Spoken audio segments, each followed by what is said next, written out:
বয়সে ছোট হতে পারো, তাই তুমি করে বলে ফেললাম। কিছু মনে করো না। না, ঠিক আছে। তুমি এখানে একা কেন দাঁড়িয়ে আছো? আপনার অসুবিধা হলে আমি চলে যাব। আরে না, অসুবিধা হবে কেন? আমি শুধু জানতে চেয়েছিলাম। আসলে আমি এখানে আসতে চাইনি। আপনার বড় খালা আর আমার মা বান্ধবী বসার ঘরে মন খারাপ করে বসেছিলাম, তাই জোর করে এখানে পাঠিয়ে দিয়েছে। বিয়ে বাড়ির হইচই হট্টগোল আমার একটুও ভালো লাগে না। দুঃখিত। আমি আবার একটু সোজাসাপটা কথা বলি। বিয়েটা যেহেতু আপনাকে বলা একটুও উচিত হচ্ছে না। আজ তো আপনার আনন্দের দিন। মন খারাপ কেন? বলা যাবে না। গোপন কিছু? হুম। আচ্ছা থাক, বলতে হবে না। গল্প শুনবে? রূপকথার রাক্ষস খোক্কসের গল্প না হলে শুনতে পারি। আমি যথেষ্ট বড় হয়েছি, ক্লাস 12-এ পড়ি। আচ্ছা বেশ। ওই ছেলেটাকে দেখতে পাচ্ছ? ওই যে ফুল দিয়ে স্টেজ সাজাচ্ছে।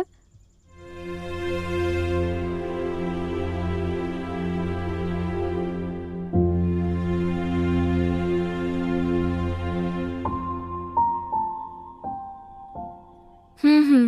ও আমার প্রেমিক। ওর গল্পটা বলি। আপনার প্রেমিক? হ্যাঁ, যদিও একটু মাথা মোটা, কাণ্ডজ্ঞানহীন।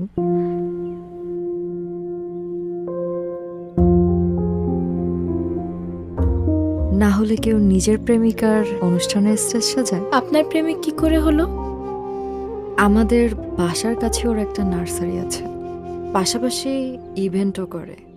আমার কলেজে একটা নাচের প্রোগ্রাম ছিল, খোপার ফুল কিনতে গিয়ে ওর সাথে দেখা।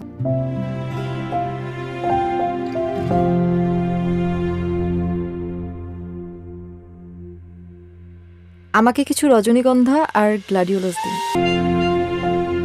দিচ্ছি।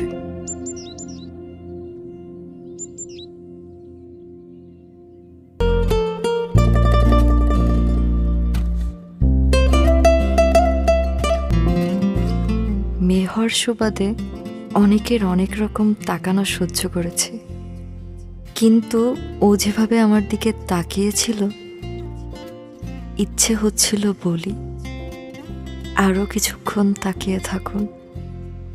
এত মুগ্ধতা নিয়ে কেউ আমার দিকে এভাবে তাকায়নি কখনো।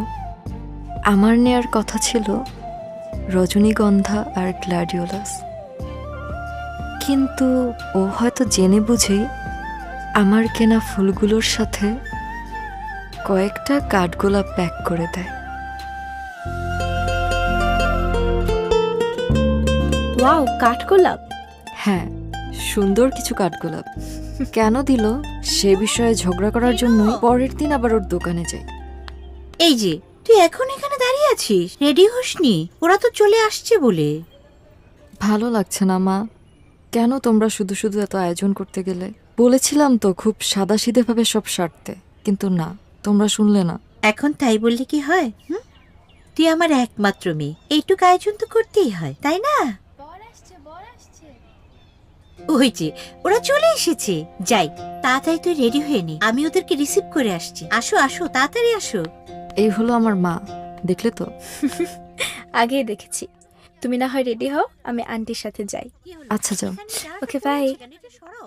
এই, তোমরা ফুলগুলো সুন্দর করে লাগিয়ে দাও। এই টেবিল ক্লথটা সোজা করো।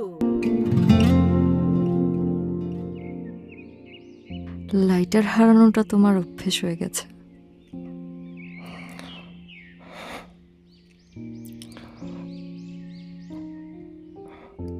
এখন থেকে তোমাকে হারানোটা অভ্যাসে পরিণত করতে হবে। পারবে? জীবনের পরিধিটাই যেখানে হাতের নাগালে, তখন আমার পার না পারাতে কি এসে যায় তৃণ? অভ্যাস।